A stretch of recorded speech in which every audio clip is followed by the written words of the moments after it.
रेवती कटक जिलार हरिहरपुर प्रगना मध्य गोटे मफसल ग्राम नाम पाटपुर। ग्राम मुंडामुंडी रे गोटे घर, आगिली पछिली चारि बखरा, खंजा पाचेरी चारिआडे ढिंकीशाल, अगणा मध्य कूଅ, आगकू दांड दुआर, पछकू बारी दुआर। दांड दुआर मेला घरे दांड लोक बसा उठा करती। प्रजा माने खजणा देवाकू आसी एहिठारे बसंती। श्यामबंधु महांती जमीदार तरफरु ग्रामर करण। मासकू दरमा 2 टंका। दरमा छाड़ी पाउती विशोधनी, बाहा लहणा इत्यादि 2 पैसा हाथ पैठ हुए। सबु मिसाइले मासकू 4 टंकार उणा हेब नाही। संसार एक रकमर चले। एक रकम किया बोइले भल चले। एइटा हेला नहीं, सेइटा घरे नहीं, एपरी कथा घरर काहारी मुहरु सुना जाए नहीं। बाड़ी रे साग माछ छाड़ी सजना 2 गछ, घरे लगा पड़िया बरस बियाणी, गाई 2टा बंधा, दूध टिकिए चला मंदाए हांडी तले लगी थाए। बुढ़ी चष मिसाई घसी ताड़ी दिए। काठ किणा बोधे नाही। जमीदार 3.5 माण जमी चाष करने देइछंती। धान बळे नाही कि कमे नाही। श्यामबंधुटी बड़ सीधा सड़क लोक। प्रजा माने मानती, सुख पाती। बापरे धनरे कही दुआर दुआर बुली खंजणा असुल करे। काहारी ठारू अन्याय रे पैसाटिए निए नाही।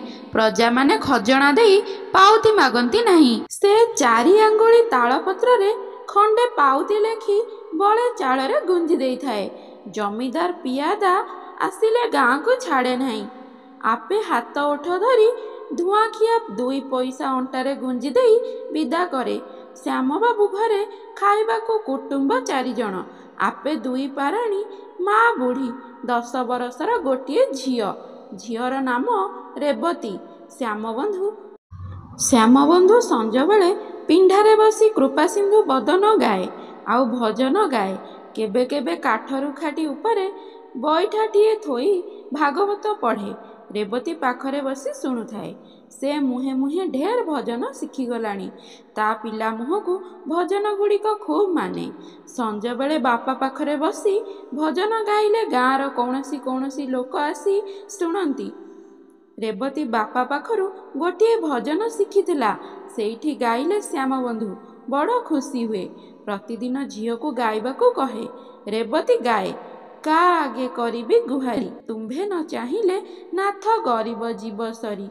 करबा न कर त्राण, पदे समर्पिछि प्राण। हृदय अछि तब नाम धरी, तुम्भ बिना त्रिजगत शून्य ए हरि। शीतल कर जीवन प्रेमामृत दान करी। 2 बरस तले स्कूल इन्स्पेक्टर मफसलर गस्त को जीवा समय पातपुर राति रही जाइथिले। ग्रामर मुखिया केते जण लोक कुहापोछा करने 2 पोटी बाबू ओडिशा विभागर इन्स्पेक्टर ठारू रिपोर्ट करी गोटे अपर प्राइमेरी स्कूल बसाई देइछंती। शिक्षक वेतन मासकू 4 टंका। एही 4 टंका सरकारु मिले। एहा छड़ा प्रति पिला मासकू 9 लेखाए दियंती। शिक्षकटी कटक निर्माल स्कूलर अवधान विभागर उत्तीर्ण छात्र। नाम वासुदेव। नामटी जेपरी वासुदेव लोकटा मध्य सेही पड़ी वासुदेव। टोकाटार भीतर बाहर सबु सुंदर। गाँ मझिरे चली जिबा बेले मुंड टेकी काहाकू चाहे नहीं। बयस अंदाज 20। सुंदर रूप जेमंत गोटे चाउଳରେ गढ़ा। पिलादिने पिहुला रोग होइथिला। ता माँ मुंडरे ततला बोतल मुह चिन्ह देइथिला। से चिन्ह आजि जाए अच्छे। से चिन्ह ताको माने। वासुदेव पिला कालरू माँ बापा छेउंड। मामू घरे रही मनीष होइछि। वासुदेव जातिरे करण। श्यामबंधु मध्य करण। केबे पुनेई गुरुबार रे घरे पिठापଣା हेले श्यामबंधु पाठशाला को जाई कही आसे, बापा बसु संज बेले टिकी आम घर को जीव, तुम माउसी डाकिछंती। एहीपरि जीवा आसिबारे सेमानक मध्यरे गोटाए माया लागी गलानी।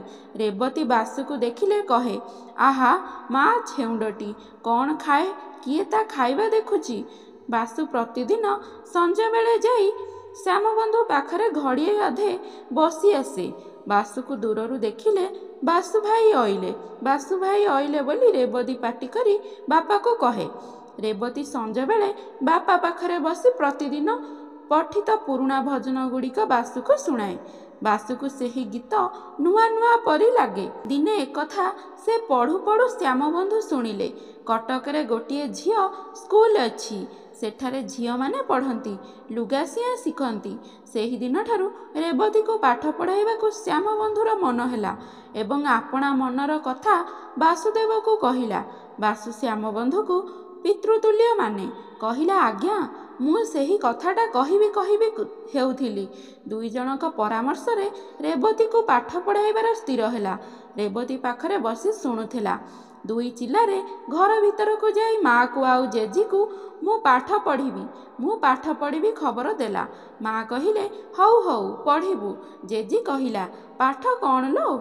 ମାଇକିନିଆ ଝିଅଟା, ପାଠ କ'ଣ? ରନ୍ଧାବଢ଼ା ଶିଖ, ପିଠାପଣା କରି ଶିଖ, ଝୋଟି ଦିଆ ଶିଖ, ଦହିମୁଆଁ ଶିଖ। ପାଠ କ'ଣ? ରାତିରେ ଶ୍ୟାମବନ୍ଧୁ ପିଣ୍ଡାରେ ଖଣ୍ଡେ ଆମ୍ବ କାଠ ପିଢ଼ା ଉପରେ ବସି ଭାତ ଖାଉଛନ୍ତି। ରେବତୀ ସାଙ୍ଗରେ ବସି ଖାଉଛନ୍ତି। ବୁଢ଼ୀ ଆଗରେ ବସି କହିଲା, ଭାତ ପୁଞ୍ଜାଏ ଆଣ, ଡାଲି ପାଣି ଟିକିଏ ପକେଇ ଯା, ଲୁଣ ଟିକିଏ ଦେ ଇତ୍ୟାଦି କଥା ବୋହୂ ପ୍ରତି ଆଦେଶ କରୁଛନ୍ତି। କଥାରେ ବୁଢ଼ୀ କହି ବସିଲେ, ହଁ ରେ ଶ୍ୟାମ, ରେବି ପାଠ ପଢ଼ିବ। ପାଠ କ'ଣ ରେ? ତିରିଲା ଝିଅର ପାଠପଢ଼ା କ'ଣ? ଶ୍ୟାମବନ୍ଧୁ କହିଲେ, ହେଉ କହୁଛି ତ ପଢ଼ୁ। ଝଙ୍କଡ଼ ପଟ୍ଟନାୟକ ଘର ଝିଅମାନେ ଯେ ଭାଗବତ ବୋଲି ପାରନ୍ତି, ବୈଦେହୀଶ ବିଳାସ ଛାନ୍ଦ ଗାଆନ୍ତି।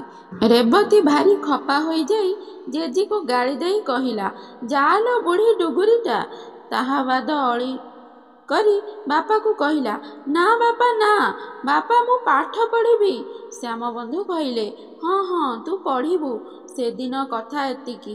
ତହିଁ ଆର ଦିନ ଅପରଓଳି ବାସୁଦେବ ସୀତାନାଥ ବାବୁଙ୍କ ପ୍ରଥମ ପାଠ ଖଣ୍ଡିଏ ନେଇ ରେବତୀକୁ ଦେବାରୁ ସେ ବଡ଼ ଖୁସି ହୋଇ ବାପା ପାଖରେ ବସି କିତାବର ମୂଳ ପୃଷ୍ଠାକୁ ଶେଷ ପୃଷ୍ଠା ଓଲଟାଇ ଦେଖିଲା। ସେଥିରେ ହାତୀ, ଘୋଡ଼ା, ଗୋରୁ, ଗାଈ ଇତ୍ୟାଦି ଛବି ଦେଖି ଭାରି ଖୁସି ହୋଇଗଲା। ରାଜାମାନେ ହାତୀ ଘୋଡ଼ା ବାନ୍ଧି ଖୁସି ହୁଅନ୍ତି, କେହି ହାତୀ ଘୋଡ଼ା ଚଢ଼ି ଖୁସି ହୁଏ। ଆମ ରେବି ଛବିଟା ଦେଖି ଖୁସି। ରେବି ଧାଇଁ ଯାଇ ମାଆକୁ କିତାବର ଛବି ସବୁ ଦେଖାଇଲା। ତାହା ବାଦ ଜେଜିକୁ ଦେଖାଇଲା। ଜେଜି କିଞ୍ଚିତ ବିରକ୍ତ ହୋଇ କହିଲା, ହଁ ଯା। ରେବି ତାକୁ ଦୂର ଗାଳି ଦେଇ ଫେରି ଆସିଲା। ଆଜି ଦିନଟି ଭଲ, ଶ୍ରୀପଞ୍ଚମୀ। ରେବତୀ ସକାଳୁ ବୁଡ଼ ପାରି ଗାଧୋଇ ନୂଆ ଲୁଗା ଖଣ୍ଡିଏ ପିନ୍ଧି ଘର ବାହାର ହେଉଛି। ବାସୁ ଭାଇ ଆସିଲେ କିତାବ ପଢ଼ାଇ ଦେବେ। ବୁଢ଼ୀ ଭୟରେ ବିଦ୍ୟାରମ୍ଭର ଆୟୋଜନ କିଛି ହୋଇନାହିଁ। କେବଳ 6 ଘଡ଼ି ସମୟରେ ବାସୁ ଯାଇ ପଢ଼େଇ ଦେଲା। ସ୍ୱରରେ ଅ, ସ୍ୱରେ ଆ, ହର୍ଷେଇ ଦୀର୍ଘେଇ, ହର୍ଷୌ ଦୀର୍ଘୌ ଇତ୍ୟାଦି ପ୍ରତିଦିନ ପଢ଼ା ଚାଲିଲା। ପ୍ରତିଦିନ ସଞ୍ଜବେଳେ ବାସୁ ଯାଇ ପଢ଼େଇ ଦେଇ ଆସେ। 2 ବରଷ ମଧ୍ୟରେ ରେବତୀ ଢେର ପଢ଼ିଗଲାଣି। ମଧୁରା ଓ ଛନ୍ଦ ମାଳ ପଢ଼ିଯିବା ବେଳେ ତୁଣ୍ଡରେ ବାଟୁଳି ବାଜେ ନାହିଁ। ଦିନେ ରାତିରେ ଶ୍ୟାମବନ୍ଧୁ ବସି ଭାତ ଖାଇବା ବେଳେ ମା ପୁଅ 2 ଜଣ କଥାବାର୍ତ୍ତା ହେଲେ। ପୂର୍ବେ ବୋଧହୁଏ କିଛି କଥା ହୋଇଥିଲା। ଆଜି ସେହି କଥାର ଉପସଂହାର ହେଲା। ଶ୍ୟାମବନ୍ଧୁ କି ମା ଭଲ ହେବ ନାହିଁ କି? ବୁଢ଼ୀ, ହଁ ଭଲ ହେବ ତ। ଜାତି କଥାଟା ବୁଝିଛୁ ନା? ଶ୍ୟାମବନ୍ଧୁ କହିଲେ, ମୁଁ ଆଜିଯାଏ ଆଉ କ'ଣ ବୁଝୁଥିଲି? ଭଲ କରଣ। ଗରିବ ପୁଅ ହେଲେ କ'ଣ ହେବ? ଜାତି ଭଲ।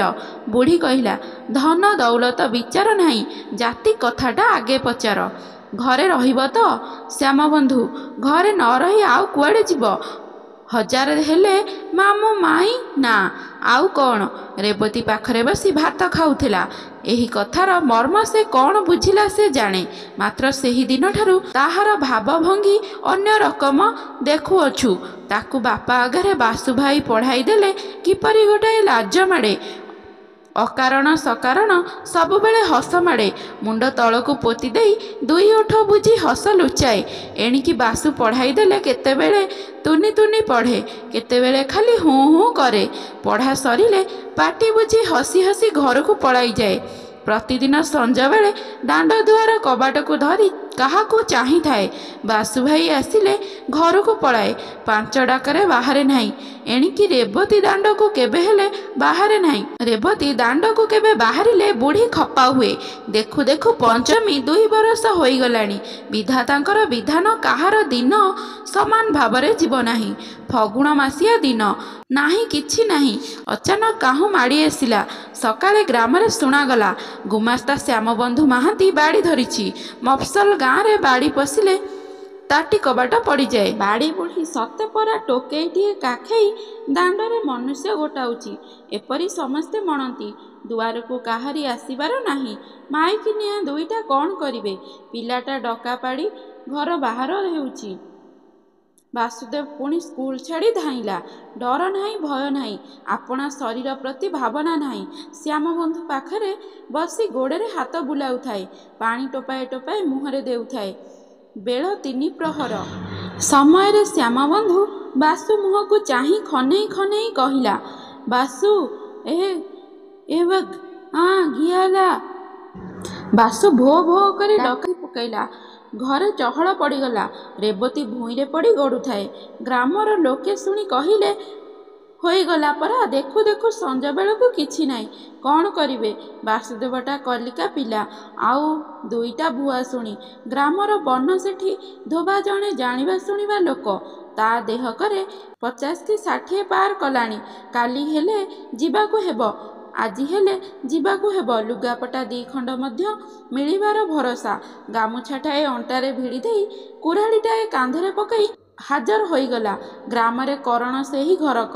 ଶାଶୁ ବୋହୂ ବାସୁଦେବ 3 ଜଣ ଧରାଧରି କରି କର୍ମ ଚଳାଇଲେ। ସେ ସମୟର କଥାଗୁଡ଼ିକ ଲେଖିବାକୁ ହାତ ଚଳୁନାହିଁ। ଶ୍ମଶାନରୁ ଫେରି ଆସିବା ବେଳକୁ କୁଆତାରା ଉଇଁଲାଣି। ଘରେ ପଶିବା ମାତ୍ରକେ ରେବତୀ ମା ପୋଖରୀ ପାଣି ଗଲା।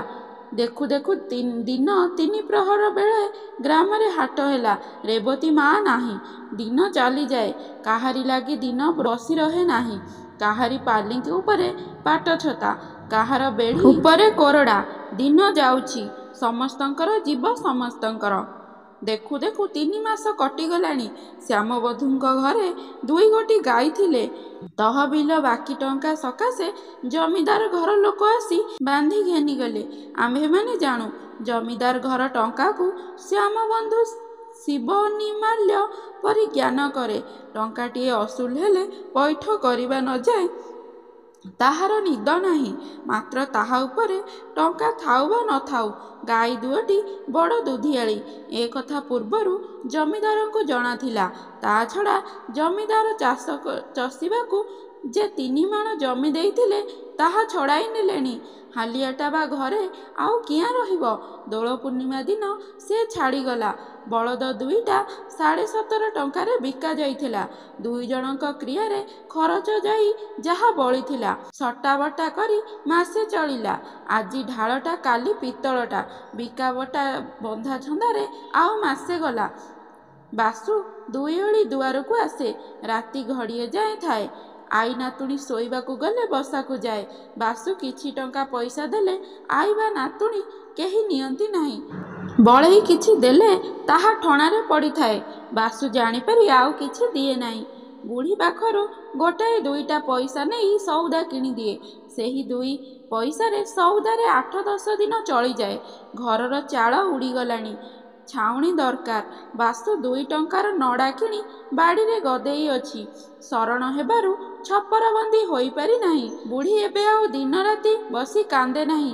ସଞ୍ଜ ହେଲେ ବସି କାନ୍ଦେ। କାନ୍ଦି କାନ୍ଦି ତଳେ ପଡ଼ିଯାଏ। ସେହିଠାରେ ରାତି କାଟେ। ରେବତୀ ଧକେଇ ଧକେଇ ପାଖରେ ପଡ଼ିଯାଏ। ବୁଢ଼ୀ ଆଖିକି ଏବେ ଭଲ ଦିଶୁନାହିଁ। ଏବେ ସେ କାନ୍ଦିବାର ଊଣା କରି ରେବତୀକୁ ଗାଳି ଦେବାକୁ ଆରମ୍ଭ କରିଛି। ଏତେ ଯେ ଦୁଃଖ, ଏତେ ଯେ ଦୁର୍ଦ୍ଦଶା, ସବୁ ମୂଳର କାରଣ ରେବତୀ। ଏହା ସେ ମନ ମଧ୍ୟରେ ସ୍ଥିର ସିଦ୍ଧାନ୍ତ କରିସାରିଲାଣି। ରେବତୀ ପାଠ ପଢ଼ିବାରୁ ପୁଅ ମଲା, ବୋହୂ ମଲା, ହଳିଆ ଛାଡ଼ି ଗଲା, ବଳଦ ବିକା ହେଲା, ଜମିଦାର ଘର ଗାଈ ବାନ୍ଧି ଘେନିଗଲା। ରେବତୀ କୁଲକ୍ଷଣୀ, ସେ କୁଢ଼ଙ୍ଗୀ, ସେ ଲକ୍ଷ୍ମୀ ଛାଡ଼ି। ବୁଢ଼ୀ ଆଖିକୁ ଯେ ଦିଶୁନାହିଁ। ତାହାର କାରଣ ରେବତୀର ପାଠପଢ଼ା। ବୁଢ଼ୀ ଗାଳି ଦେଲା ବେଳେ ରେବତୀ ଆଖିରୁ ଦୁଇଧାର ବହିଯାଏ। ବୁଢ଼ୀ ପାଖରେ ଛିଡ଼ା ହୋଇପାରେ ନାହିଁ। ବାଡ଼ି ଦୁଆର ନହେଲେ ଘର କୋଣରେ ମୁହଁ ଘୋଡ଼ାଇ କାଠଟି ପରି ବସିଥାଏ। ବାସୁ ମଧ୍ୟ ଦୋଷୀ। କାରଣ ରେବତୀ ତ ଏତେ ଦିନ ଯାଏ ପଢ଼ି ନଥିଲା। ସେହି ଆସି ସିନା ପଢ଼ାଇ ଦେଲା। ମାତ୍ର ବୁଢ଼ୀ ବାସୁକୁ କିଛି କହିପାରେ ନାହିଁ। ବାସୁ ନହେଲେ ଘର ଦଣ୍ଡେ ଅଚଳ। ପୁଣି ଜମିଦାର ଘର ଲଟ ଛିଡ଼ି ନାହିଁ। ଜମିଦାର ଘର ଲୋକ ଆସି ଆଜି ଏହି ହିସାବଟା କାଲି ସେ ହିସାବଟା ମାଗେ। ବାସୁ ନହେଲେ ପାଞ୍ଜି ବିଡ଼ାରୁ ପଢ଼ି ପତର କାଢ଼ି ଦେବ କିଏ? ବାସୁ ନଥିବା ବେଳେ ସହଜ କଥାରେ କେବେ ଆପଣା ମନ୍ତବ୍ୟ ପ୍ରକାଶ କରିଥାଏ। ରେବତୀ ଆଉ ଏଣିକି ସେହି ଗୃହ ପ୍ରାଣ ସଞ୍ଚାରିଣୀ ଲୀଳାମୟୀ ପ୍ରତିମା ନୁହେଁ। ତାହା ପାଟି ଆଉ କେହି ଶୁଣି ନାହିଁ। ବାପା ମା ଗଲା ଦିନୁ ତାକୁ ଦାଣ୍ଡ ଦୁଆରେ ଆଉ କେହି ଦେଖି ନାହିଁ। କେତେ ଦିନ ଯାଏ ଭୋ ଭୋ କରି ଡକା ପାରୁଥିଲା। ଏବେ ଆଉ ପାଟି ବନ୍ଦ କରି କାନ୍ଦେ ନାହିଁ। ମାତ୍ର ଦିବାରାତ୍ର ତାହାର ବଡ଼ ବଡ଼ ଆଖି ଦୁଇଟା ସାନ ସାନ ନୀଳକଇଁ ପରି ପାଣିରେ ଢଳ ଢଳ ହେଉଥାଏ। ତାହାର କ୍ଷୁଦ୍ର ପ୍ରାଣ ତହିଁରୁ ଅତି କ୍ଷୁଦ୍ର ମନଟି ଏକାବେଳକେ ଭାଙ୍ଗି ଯାଇଛି। ତା ପକ୍ଷରେ ବର୍ତ୍ତମାନ ଦିନ ରାତି ସମାନ। ସୂର୍ଯ୍ୟର ଆଲୁଅ ନାହିଁ, ରାତିର ଅନ୍ଧାର ନାହିଁ। ସମସ୍ତ ସୌର ଜଗତ ଶୂନ୍ୟ। କେବଳ ପିତାମାତାଙ୍କ ମୂର୍ତ୍ତି ହୃଦୟ ପୂର୍ଣ୍ଣ କରିଅଛି। ମା ଏହିଠାରେ ବସିଛନ୍ତି, ବାପା ଚାଲି ଯାଉଛନ୍ତି। ତାହା ଆଖିରେ କେବଳ ଏହି ଦୁଇଟା ଦିଶୁଅଛି। ବାପା ମା ମରିଯାଇଛନ୍ତି, ଆଉ ସେମାନେ ଆସିବେ ନାହିଁ।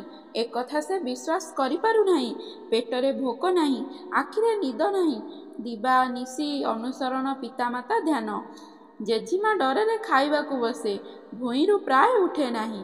ଦେହରେ ହାଡ଼ ଚମ ଦୁଇଖଣ୍ଡ ଧୁଡ଼୍ ଧୁଡ଼୍ ହେଉଛି। କେବଳ ବାସୁଦେବ ଘରକୁ ଆସିଲେ ଉଠି ବସେ।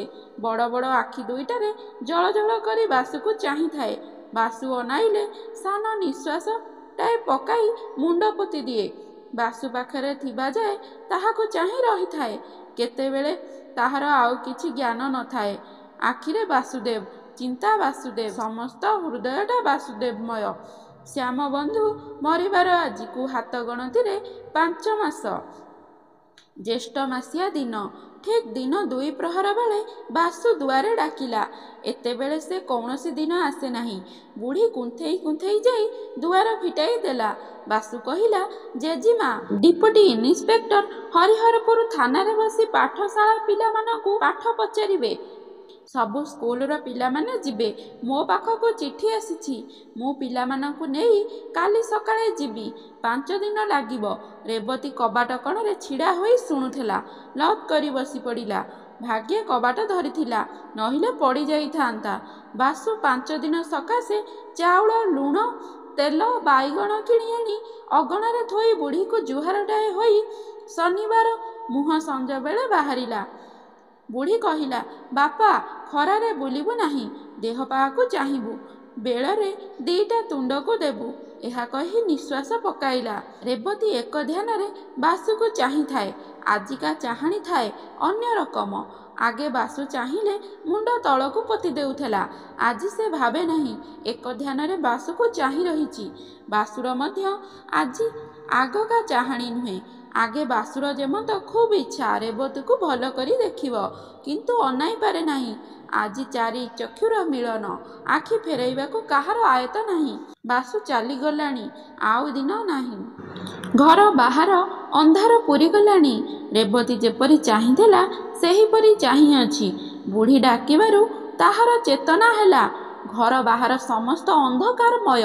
ରେବତୀ ବସି ଦିନ ଗଣୁଛି। ଆଜି 6 ଦିନ। ବାପା ମା ଗଲା ଦିନୁ ଦାଣ୍ଡ ଦୁଆର ଦେଖି ନଥିଲା। ଆଜି ସକାଳୁ ଦାଣ୍ଡ ଦୁଆରେ 2 ଥର ମୁହଁ ମାରି ଗଲାଣି। ବେଳ ଅନ୍ଦାଜ 6 ଘଡ଼ି। ହରିହରପୁର ସ୍କୁଲ ପିଲାମାନେ ଫେରି ଆସିବା ମାତ୍ରେ ଲୋକେ ବୋଲାବୋଲି ହେଲେ। ହରିହରପୁରରୁ ଫେରି ଆସିବା ସମୟରେ ଗୋପାଳପୁରର ବରଗଛ ମୂଳରେ ପଣ୍ଡିତକୁ ବାଡ଼ି ଧଇଲା। 4 ଥର ପୋଖରୀ ପାଣି ହେଲା। ରାତି ଅଧବେଳେ ଚାଲିଗଲେ। ଗ୍ରାମ ଲୋକମାନେ ହାୟ ହାୟ କଲେ। ପୁଅ ଝିଅ ମା ମାଇକିନିଆମାନେ ପାଟି କରି କାନ୍ଦି ପକାଇଲେ। କେହି କହିଲା, ଆହା କି ରୂପରେ, କେହି କହିଲା କି ଧୀରରେ। କେହି କହିଲା ଦାଣ୍ଡରେ ଚାଲି ଯାଉଥିବ ଯେ ମାଛି ଟିକି ଟିକି ମର କହିବ ନାହିଁ। ରେବତୀ ଶୁଣିଲା, ବୁଢ଼ୀ ଶୁଣିଲା। ବୁଢ଼ୀ କାନ୍ଦି କାନ୍ଦି ତାହା କଣ୍ଠରୁଦ୍ଧ ହୋଇଗଲା, ଆଉ କାନ୍ଦି ପାରିଲା ନାହିଁ। ଶେଷରେ ଉଠି କହିଲା, ଆହା ବାପା, ବିଦେଶକୁ ଆସି ଆପଣା ବୁଦ୍ଧିରେ ପ୍ରାଣ ହରେଇଲୁ ରେ। ଅର୍ଥାତ୍ ସେ ଦୁର୍ବୁଦ୍ଧି କରି ରେବତୀକୁ ପାଠ ପଢ଼ାଇବାରୁ ମରିଗଲା, ନଇଲେ କେବେ ମରି ନଥାନ୍ତା। ଶୁଣିଲା ବେଳୁ ରେବତୀ ଘରେ ଯାଇ ପଡ଼ିଛି। ସୋର ଶବ୍ଦ ନାହିଁ। ସେ ଦିନଟା ଗଲା। ତହିଁ ଆର ଦିନ ସକାଳେ ବୁଢ଼ୀ ରେବତୀକୁ ପାଖରେ ନ ଦେଖି ପାଟି କରି ଡାକିଲା, ଲୋ ରେବତୀ, ଲୋ ରେବି, ଲୋ ନିଆଁ, ଲୋ ଚୁଲି। ବୁଢ଼ୀ ବାୟାଣୀ ପରି ହୋଇଗଲାଣି।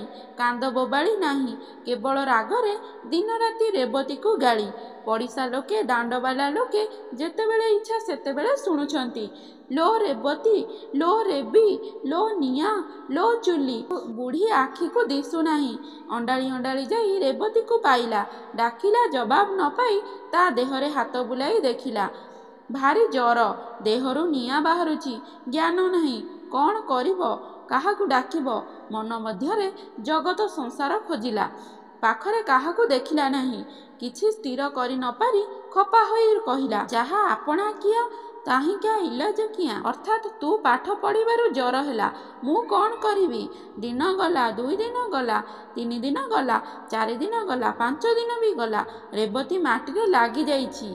ଆଖି ଫିଟାଉ ନାହିଁ, ଡାକିଲେ ଉତ୍ତର ନାହିଁ, ଉଁ ଚୁଁ ଦେବାକୁ ମଧ୍ୟ ନାହିଁ। ଆଜି 6 ଦିନ।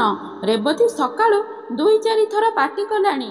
ବୁଢ଼ୀ ପାଟି ଶୁଣି ପାଖକୁ ଗଲା। ଦେହରେ ହାତ ବୁଲେଇ ଦେଖିଲା, ଗୋଡ଼ ହାତ ଶୀତଳ। ଡାକିଲେ ହୁଁ ହୁଁ ଜବାବ ଦେଲା।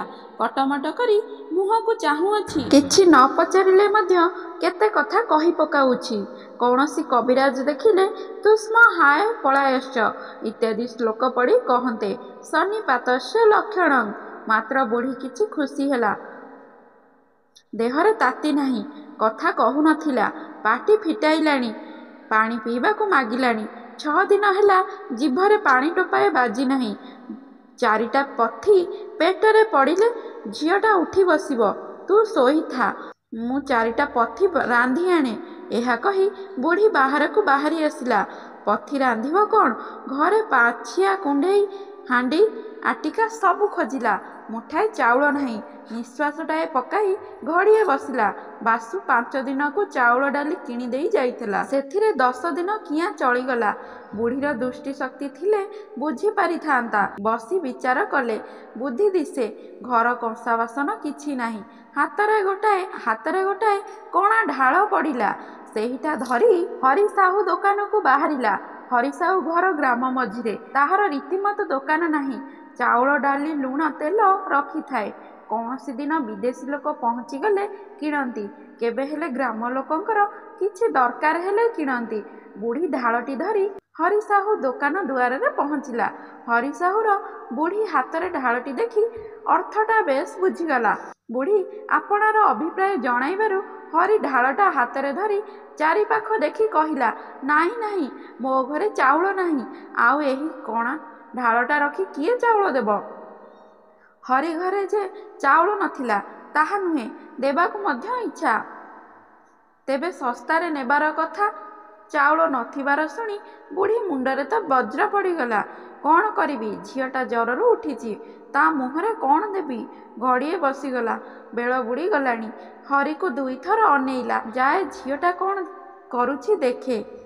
ଢାଳଟି ଧରି ଉଠୁଛି। ହରି କହିଲା, ଦିଅ ଦିଅ, ଢାଳଟା ଦିଅ, ଦେଖେ ଘରେ କ'ଣ ଅଛି। ହରି ଢାଳଟା ରଖି 4 ମାଣ ଚାଉଳ ଦେଲା, ଅଧମାଣେ ଜାଇ ଦେଲା, କିଛି ଲୁଣ ଦେଲା। ବୁଢ଼ୀ 4-6 ଜାଗା ବସି ଉଠି ଘରେ ପହଞ୍ଚିଲା। ଏ ପର୍ଯ୍ୟନ୍ତ ବୁଢ଼ୀ ଦାନ୍ତରେ ଦାନ୍ତ କାଠି ବାଜି ନାହିଁ। ଦେହ ମନ କଥା କ'ଣ କହିବୁ। ଘରେ ପହଞ୍ଚି ରେବତୀକୁ ଡାକିଲା। ତାହାର ବିଶ୍ୱାସ ରେବତୀ ଭଲ ହୋଇଗଲାଣି। ପାଣି କାଢ଼ିଦେବ, ସେ ଭାତ ରାନ୍ଧିବ। ରେବତୀ ଜବାବ ନ ଦେବାରୁ ସେ ଭାରି ଖପା ହୋଇଯାଇ ଡାକିଲା, ଲୋ ରେବତୀ, ଲୋ ରେବି, ଲୋ ନିଆଁ, ଲୋ ଚୁଲି। ଜବାବ ନାହିଁ। ଏଣେ ରେବତୀର ସନ୍ନିପାତ ରୋଗ କ୍ରମଶଃ ବଢ଼ୁଛି। ଭୟାନକ ଯନ୍ତ୍ରଣା। ଦେହ କ୍ରମଶଃ ଶୀତଳ ହେଉଛି। ଜିଭ ଶୁଖିଲାଣି। ଭୟଙ୍କର ପିପାସା। ଜିଭଟା ଯେମନ୍ତ ଭିତରକୁ ଚାଲିଯାଉଛି। ଥଣ୍ଡା ଜାଗାକୁ ଯିବାର ଇଚ୍ଛା। ଘରଯାକ ଗଡ଼ି ଗଡ଼ି ବାହାରକୁ ଆସିଲା। ସୁଖ ଲାଗିଲା ନାହିଁ। ବାଡ଼ି ଦୁଆରକୁ ଯାଇ ପିଣ୍ଡାରେ ବସିଲା। ଦିନ ଶେଷ ହୋଇ ଆସିଲାଣି। ଖୁବ୍ ପବନ ବହୁଛି। ବାଡ଼ିକୁ ଆଉଜି ବସିଲା। ବାଡ଼ିଯାକ ଅନାଇଲା। ଏହି ବାପା ଗଲା ବରଷ କଦଳୀ ଲଗାଇଥିଲେ, ଭଣ୍ଡା ବାହାରିଲାଣି। 2 ବରଷ ତଳେ ମା ଗୋଟାଏ ପିଜୁଳି ଗଛ ବାଡ଼ିରେ ରୋଇଥିଲେ। ରେବତୀ ଧାଇଁ ଧାଇଁ କୂଅରୁ ଢାଳେ ପାଣି ସେ ଗଛରେ ଦେଇଦେଲା। ସେ ଗଛ କେଡ଼େଟାଏ ହେଲାଣି, ଫୁଲ ଧରିଲାଣି। ସେ ଗଛ ଦେଖି ମା ମନରେ ପଡ଼ିଗଲେ। ବୁଦ୍ଧି ସ୍ଥିର ନାହିଁ, ମନ ଚଞ୍ଚଳ। ଲଗାଲଗି କିଛି କଥା ମନରେ ପଡ଼ୁନାହିଁ। ମାତ୍ର ମାତାର ଆନନ୍ଦମୟୀ ମୂର୍ତ୍ତି ଆଉ ମନକୁ ଛାଡ଼ୁନାହିଁ। ସଞ୍ଜ ଗଡ଼ିଗଲାଣି। ଗଛ ମୂଳରୁ ଡାଳ ଉଢାଳରୁ ଅନ୍ଧାର ଗୁଡ଼ାକ ବାହାରି ବାଡ଼ି ପୂରିଗଲାଣି। ଆଉ କିଛି ଦିଶୁନାହିଁ। ଆକାଶକୁ ଚାହିଁଲା। ପହିରିକିଆ ତାରାଟିକୁ ଧାକ୍ ଧାକ୍ ହୋଇ କିରଣ ବାହାରୁଛି। ଏକ ଧ୍ୟାନରେ ରେବତୀ ସେହି ତାରାକୁ ଚାହିଁଅଛି। ଆଖିରେ ଆଉ ପଲକ ପଡ଼ୁନାହିଁ। ତାରାର ଆକାର କ୍ରମଶଃ ବଢ଼ିଯାଉଛି। ଚକ୍ର ପରି ଆକାର ହୋଇଗଲାଣି। ଆହୁରି ବୃଦ୍ଧି, କ୍ରମଶଃ ଉଜ୍ଜଳ। ଏହା ଏ କି ମୂର୍ତ୍ତି ତାରା ମଧ୍ୟରେ! ଶାନ୍ତିଦାୟିନୀ, ପ୍ରେମମୟୀ, ଆନନ୍ଦମୟୀ ମାତାଙ୍କର ଅଭୟା ମୂର୍ତ୍ତି ବସି ସ୍ନେହରେ କୋଳକୁ ନେବା ସକାଶେ ଡାକୁଛନ୍ତି। ମା 2 ଗୋଟି କିରଣ ହସ୍ତ ବଢ଼ାଇ ଦେଲେ। ସେହି କିରଣ ଦିଓଟି ଆସି 2 ଚକ୍ଷୁ ସ୍ପର୍ଶ କରି ହୃଦୟରେ ପ୍ରବେଶ କଲା। ସେହି ଅନ୍ଧାର ମଧ୍ୟରେ ଆଉ କୌଣସି ଶବ୍ଦ ନାହିଁ, କେବଳ ନିଶ୍ୱାସ ଶବ୍ଦ। ସେ ଶବ୍ଦ କ୍ରମଶଃ ପ୍ରବଳ, ଖୁବ୍ ଦୀର୍ଘ ନିଶ୍ୱାସ। ଶେଷରେ ମା ମା 2 ଥର ଅସ୍ପଷ୍ଟ ଶବ୍ଦ ଶୁଭିଲା। ବାଡ଼ି ନିସ୍ତବ୍ଧ, ନୀରବ। ଏଣେ ବୁଢ଼ୀ ଘୁଷୁରି ଘୁଷୁରି ଯାଇ ରେବତୀ ଶୋଇବା ଜାଗା ଦେଖିଲା। କେହି ନାହିଁ। ଘରଯାକ ବାହାର ଅଗଣା, ଢିଙ୍କି ତଳ, ଢିଙ୍କି ଲାଞ୍ଜ କେହି ନାହିଁ। ମନେ କଲା ଜର ଭଲ ହୋଇଗଲାଣି। ବାଡ଼ିରେ ବୁଲୁଥିବ ସେହି ଡାକ, ଲୋ ରେବତୀ, ଲୋ ରେବି, ଲୋ ନିଆଁ, ଲୋ ଚୁଲି। ବାଡ଼ି ଦୁଆରକୁ ଗଲା। ଅଣ୍ଡାଳି ଅଣ୍ଡାଳି ପିଣ୍ଡାକୁ ଉଠିଲା। ପିଣ୍ଡାଟା ଭୂମିଠାରୁ 2 ହାତ ଉଚ୍ଚ, ହାତେ ଚଉଡ଼ା।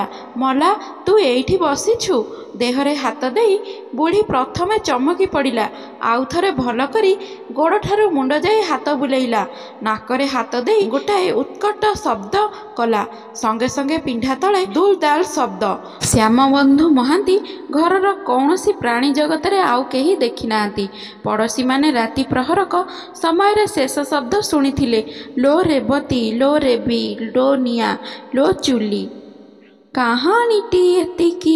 ମୋ ଗପ ପାଡ଼ି ସେତିକି। ଆପଣମାନଙ୍କୁ ରେବତୀ କାହାଣୀଟା କିପରି ଲାଗିଲା କମେଣ୍ଟ କରି କହିବେ। ଆଉ କିଛି ଭୁଲ ଥିଲେ ମୋତେ କ୍ଷମା କରିବେ। ଆପଣମାନଙ୍କୁ ଅନୁରୋଧ, ଆପଣ ମୋ ଚ୍ୟାନେଲଟିକୁ ଲାଇକ୍, ସେୟାର, ସବସ୍କ୍ରାଇବ୍ କରନ୍ତୁ। ଆଉ ମୋତେ ଟିକେ ସପୋର୍ଟ କରନ୍ତୁ ଆଗକୁ ବଢ଼ିବା ପାଇଁ। ଧନ୍ୟବାଦ।